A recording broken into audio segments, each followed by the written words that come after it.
Hi friends, അസ്സലാമു അലൈക്കും. എല്ലാവർക്കും ഐഷ ശ്രീ വേൾഡിൻ്റെ പുതിയൊരു വീഡിയോയിലേക്ക് സ്വാഗതം.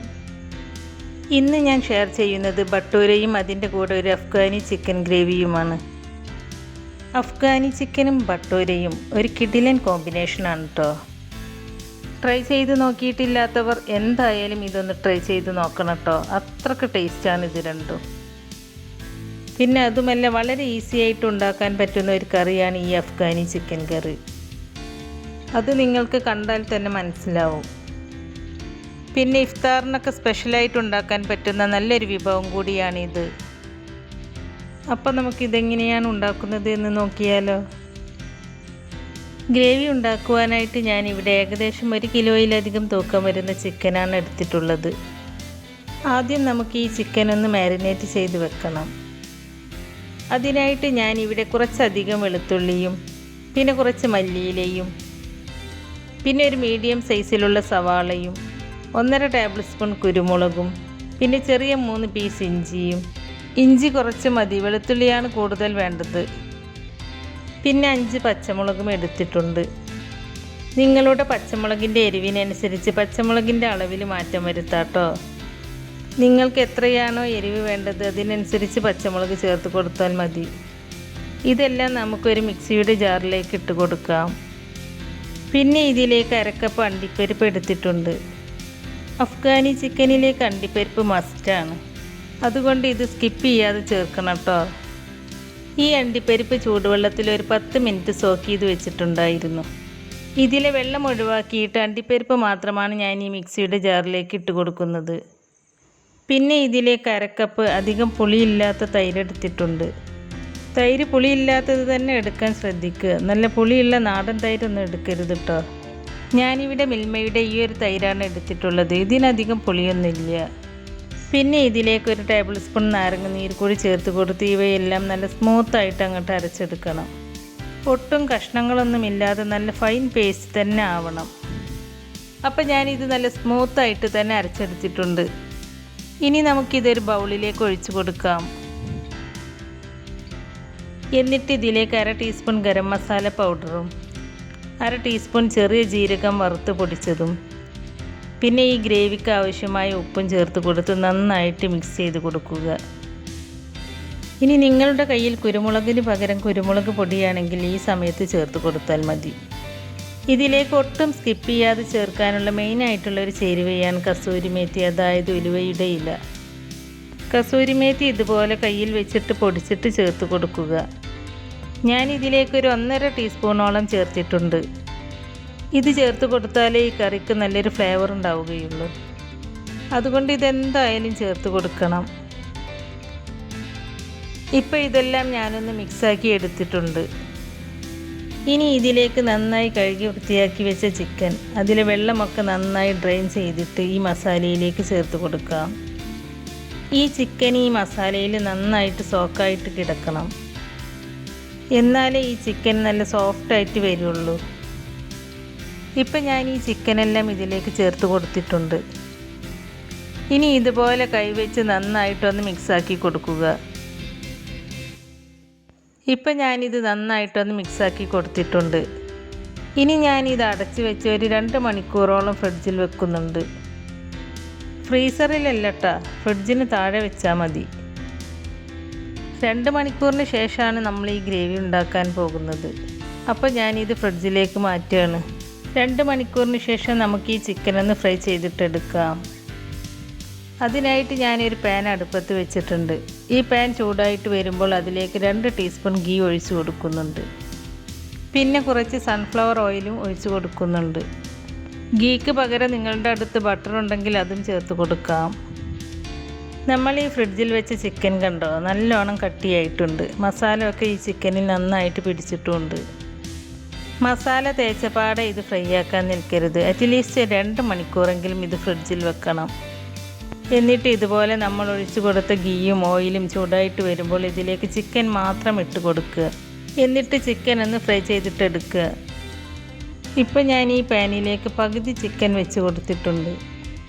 ഇനി നമുക്ക് മീഡിയം ടു ലോ ഫ്ലെയിമിൽ വെച്ചിട്ട് ഈ ചിക്കൻ ഒന്ന് ഫ്രൈ ചെയ്തിട്ടെടുക്കാം. ഇപ്പോൾ ഈ ചിക്കൻ്റെ ഒരു വശം ഫ്രൈ ആയി വന്നിട്ടുണ്ട്. ഇനി നമുക്കിത് തിരിച്ചിട്ട് കൊടുക്കാം. ഇങ്ങനെ തിരിച്ചും മറിച്ചും ഇട്ട് ഇത് ഫ്രൈ ചെയ്തിട്ടെടുക്കണം. ഇപ്പോൾ ഈ ചിക്കൻ്റെ രണ്ട് വശവും ഫ്രൈ ആയി വന്നിട്ടുണ്ട്. ഇനി നമുക്കിതൊരു പ്ലേറ്റിലേക്ക് എടുത്ത് മാറ്റാം.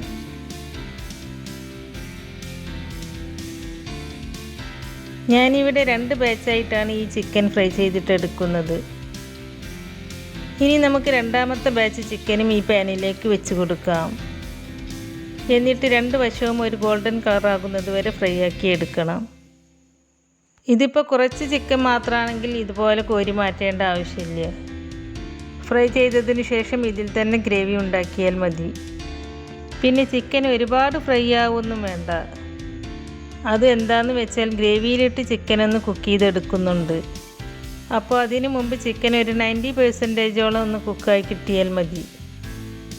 ബാക്കി 10% നമ്മൾ ഗ്രേവിയിലിട്ടാണ് കുക്ക് ചെയ്തെടുക്കുന്നത്. ഇപ്പോൾ ഈ ചിക്കൻ മുഴുവനും ഞാൻ ഫ്രൈ ചെയ്തെടുത്തിട്ടുണ്ട്. ഇനി നമുക്ക് ഗ്രേവി ഉണ്ടാക്കി തുടങ്ങാം. അതിനായിട്ട് ഞാനൊരു കടായി അടുപ്പത്ത് വെച്ചിട്ടുണ്ട്. ഈ കടായി ചൂടായിട്ട് വരുമ്പോൾ അതിലേക്ക് കുറച്ച് സൺഫ്ലവർ ഓയിൽ ഒഴിച്ച് കൊടുക്കുന്നുണ്ട്. എണ്ണ ചൂടായിട്ട് വരുമ്പോൾ അതിലേക്ക് 1 ടീസ്പൂൺ ഇഞ്ചി നീളത്തിൽ അരിഞ്ഞതും, 3 ഏലക്ക, 2 ഗ്രാമ്പു, 2 പീസ് കറുവപ്പട്ട, 2 ചെറിയ ബേ ലീഫ് ഇതെല്ലാം ഈ എണ്ണയിലേക്ക് ഇട്ട് കൊടുക്കുക. ഇതെല്ലാം ചെറുതായിട്ടൊന്ന് പൊട്ടി വരുമ്പോൾ നമ്മൾ നേരത്തെ ചിക്കൻ മാരിനേറ്റ് ചെയ്ത് വെച്ച ഗ്രേവി ഉണ്ടല്ലോ, ആ ഗ്രേവി ഇതിലേക്ക് ഒഴിച്ചു കൊടുക്കുക. പിന്നെ അതേ പാത്രത്തിലേക്ക് കുറച്ച് വെള്ളം ഒഴിച്ചിട്ട് ആ വെള്ളവും ഇതിലേക്ക് ഒഴിച്ചു കൊടുക്കുക. എന്നിട്ടിത് നന്നായിട്ടൊന്ന് തിളച്ച് വരുമ്പോൾ നമ്മൾ നേരത്തെ ഫ്രൈ ചെയ്ത് വെച്ച ചിക്കൻ ഉണ്ടല്ലോ, ആ ചിക്കൻ ഇതിലേക്ക് ഇട്ട് കൊടുക്കാം.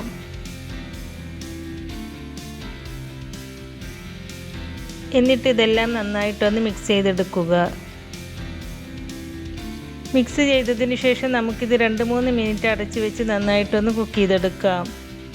3 മിനിറ്റിന് ശേഷം ഈ ചിക്കൻ നന്നായിട്ട് കുക്കായി കിട്ടിയിട്ടുണ്ട്. ഇനി നമ്മൾ ഇതിലേക്ക് ചേർത്ത് കൊടുക്കുന്നത് ഫ്രഷ് ക്രീമാണ്. മിൽക്കി മിസ്റ്റിൻ്റെ 200 ml ഫ്രഷ് ക്രീമാണ് ഞാൻ ഇതിലേക്ക് ഒഴിച്ചു കൊടുക്കുന്നത്. ക്രീം ചേർത്ത് കൊടുത്തതിന് ശേഷവും നന്നായിട്ടൊന്ന് മിക്സ് ചെയ്തെടുക്കുക. എന്നിട്ടിത് ഒന്ന് കൂടി കുക്ക് ചെയ്തെടുക്കുക. ഈ ഗ്രേവിയിൽ കിടന്ന് ചിക്കൻ നന്നായിട്ടൊന്ന് കുക്കായിക്കോട്ടെ. അഫ്ഗാനി ചിക്കൻ നല്ല തിക്കായിട്ടുള്ള ഗ്രേവി ആയിട്ടാണ് ഉണ്ടാക്കിയെടുക്കുക. ഇപ്പോൾ ഈ ഗ്രേവി നന്നായിട്ടൊന്ന് തിളച്ച് വന്നിട്ടുണ്ട്. ചിക്കനും നന്നായിട്ട് വെന്ത് കിട്ടിയിട്ടുണ്ട്. ഇനി ഇത്രയും മതി, നമുക്ക് ഫ്ലെയിം ഓഫ് ചെയ്യാം. ഇനി കുറച്ച് മല്ലിയില കൂടി ഞാൻ ഇതിന് മുകളിൽ ഇട്ട് കൊടുക്കുന്നുണ്ട്. അതുപോലെ ഒരു പച്ചമുളക് ഇതുപോലെ ചെരിച്ച് കട്ട് ചെയ്തതും ചേർത്ത് കൊടുക്കുന്നുണ്ട്. ഇനി നമുക്കിതൊന്ന് മിക്സ് ചെയ്തിട്ടെടുക്കാം. ഇപ്പം നമ്മുടെ അഫ്ഗാനി ചിക്കൻ ഇവിടെ റെഡി ആയിട്ടുണ്ട്. ഇനി നമുക്ക് ഭട്ടൂര ഉണ്ടാക്കി തുടങ്ങാം. അതിനായിട്ട് ആദ്യം നമുക്കിതിലേക്ക് വേണ്ടത് 1/2 കപ്പ് ചെറിയ ചൂടുള്ള പാലാണ്. ഈ പാലിലേക്ക് 1 ടേബിൾ സ്പൂൺ ഈസ്റ്റ് ചേർത്ത് കൊടുക്കുന്നുണ്ട്. അതിൻ്റെ കൂടെ തന്നെ 1 ടേബിൾ സ്പൂൺ പഞ്ചസാര ചേർത്ത് കൊടുത്ത് നന്നായിട്ടൊന്ന് മിക്സാക്കിയിട്ട് അടച്ച് വെച്ച് ഒരു സൈഡിലേക്ക് മാറ്റി വെക്കുക. ഇതൊരു 10 മിനിറ്റ് ഇങ്ങനെ വെക്കുമ്പോഴേക്കും ഈ ഈസ്റ്റ് നന്നായിട്ട് പൊങ്ങി വരും. അതിനുശേഷമാണ് നമ്മൾ മാവ് കുഴച്ചെടുക്കുന്നത്. 10 മിനിറ്റിന് ശേഷം ഈ ഈസ്റ്റ് നന്നായിട്ട് പൊങ്ങി വന്നിട്ടുണ്ട്. ഇനി ഇതൊന്ന് മിക്സാക്കിയതിന് ശേഷം നമുക്ക് മാവ് കുഴച്ചെടുക്കാം. അതിനായിട്ട് ഞാനൊരു ബൗളിലേക്ക് 3 കപ്പ് മൈദപ്പൊടി ചേർത്ത് കൊടുക്കുന്നുണ്ട്. പിന്നെ ഇതിലേക്ക് ആവശ്യമായ ഉപ്പ് ചേർത്ത് കൊടുക്കാം. പിന്നെ ഇതിലേക്ക് അധികം പുളിയില്ലാത്ത 3 ടേബിൾ സ്പൂൺ തൈര് ചേർത്ത് കൊടുക്കുക. അതിനുശേഷം 3 ടീസ്പൂൺ സൺഫ്ലവർ ഓയിൽ ഒഴിച്ച് കൊടുക്കുന്നുണ്ട്. എന്നിട്ട് കൈവച്ച് നന്നായിട്ടൊന്ന് മിക്സാക്കി കൊടുക്കുക. അതിനുശേഷം നമ്മൾ ആദ്യം ഈസ്റ്റിട്ട് മിക്സാക്കി വെച്ച പാലിൻ്റെ കൂട്ടുണ്ടല്ലോ, അത് ഇതിലേക്ക് ഒഴിച്ചു കൊടുക്കാം. എന്നിട്ട് ഇതെല്ലാം കൂടി നന്നായിട്ട് മിക്സാക്കി കുഴച്ചെടുക്കുക. ചപ്പാത്തിക്ക് കുഴച്ചെടുക്കും പോലെ. ഇത് കുഴച്ചെടുക്കാൻ ഈ ഒരു പാലിൻ്റെ നനവ് മാത്രം പോരാ, കുറച്ചുകൂടി വെള്ളം ചേർക്കേണ്ടി വരും. വെള്ളം ചേർത്ത് കൊടുക്കുമ്പോൾ ഒരു ചെറിയ ചൂടുള്ള വെള്ളം ചേർത്ത് കൊടുക്കുക കേട്ടോ. നല്ല ചൂട് കൂടി പോകരുത്, ഒരു ചെറിയ ചൂട് മതി. ഞാൻ ഈ മാവ് നന്നായിട്ടൊന്ന് കുഴച്ചെടുക്കാൻ വേണ്ടിയിട്ട് കൗണ്ടർ ടോപ്പിലേക്ക് മാറ്റിയിട്ടുണ്ട്. എന്നിട്ട് ഈ ഒരു രീതിയിൽ നന്നായിട്ടങ്ങ് കുഴച്ചെടുക്കുക. നല്ല സോഫ്റ്റ് ആകുന്ന രീതിയിൽ ഇതുപോലെ കുഴച്ചെടുക്കണം. ഇതുപോലെ നന്നായിട്ട് കുഴച്ചെടുത്തതിന് ശേഷം ഇത് കുറച്ച് സമയം റെസ്റ്റ് ചെയ്യാൻ വെക്കുന്നുണ്ട്. അതിനായിട്ട് ഞാനിതൊരു ബൗളിലേക്ക് വെച്ച് കൊടുക്കുന്നുണ്ട്. ബൗളിലേക്ക് വെച്ച് കൊടുക്കുന്ന സമയത്ത് ഈ ബൗളിൻ്റെ അടിഭാഗത്ത് കുറച്ച് ഓയിൽ തടവി കൊടുക്കുക. എന്നിട്ട് മാവ് ഇതിലേക്ക് വെച്ച് കൊടുക്കുക. അതുപോലെ തന്നെ ഈ മാവിൻ്റെ മുകളിൽ മാവ് ഡ്രൈ ആവാതിരിക്കാൻ വേണ്ടിയിട്ട് കുറച്ച് ഓയിൽ ഈ മാവിൻ്റെ മുകളിൽ സ്പ്രെഡ് ചെയ്ത് കൊടുക്കാം. എന്നിട്ട് നമുക്കിത് അടച്ചു വെക്കാം. അടച്ചു വെച്ചതിന് ശേഷം ഒരു 2 മണിക്കൂറെങ്കിലും റെസ്റ്റ് ചെയ്യാൻ വെക്കുക. 2 മണിക്കൂറിന് ശേഷം മാവ് നന്നായിട്ട് പൊങ്ങി വരും. ഇപ്പോൾ ചൂടുള്ള സമയമല്ലേ, അപ്പോൾ പെട്ടെന്ന് പൊങ്ങി വരും. തണുപ്പ് സമയമാണെങ്കിൽ പൊങ്ങി വരാൻ കുറച്ചുകൂടി ടൈം എടുക്കും, അത്രേ ഉള്ളൂ.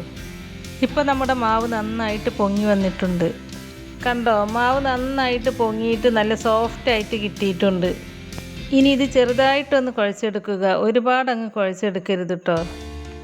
പലർക്കും പറ്റുന്ന ഒരു അബദ്ധമാണ്, മാവ് നന്നായിട്ട് പൊങ്ങി വന്നതിന് ശേഷം വീണ്ടും നന്നായിട്ട് അങ്ങ് കുഴച്ചെടുക്കും.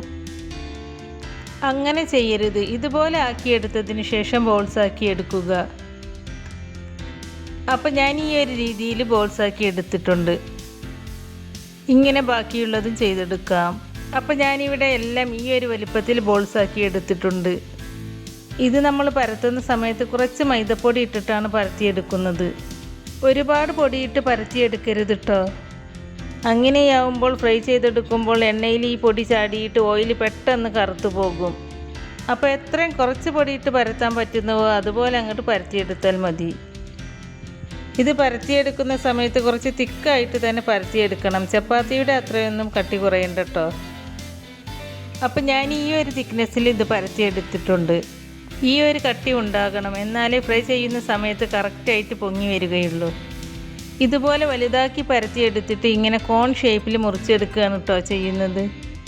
ഇനിയിപ്പോൾ ഇങ്ങനെയല്ല, സാധാരണ പൂരിക്കൊക്കെ പരത്തിയെടുക്കും പോലെ ചെറിയ ചെറിയ ബോൾസ് ആക്കിയിട്ട് വട്ടത്തിൽ പരത്തിയെടുക്കാനാണോ താല്പര്യമെങ്കിൽ അങ്ങനെ പരത്തിയെടുത്താലും മതി. അതിനുശേഷം നമുക്കിത് ഫ്രൈ ചെയ്തിട്ടെടുക്കാം.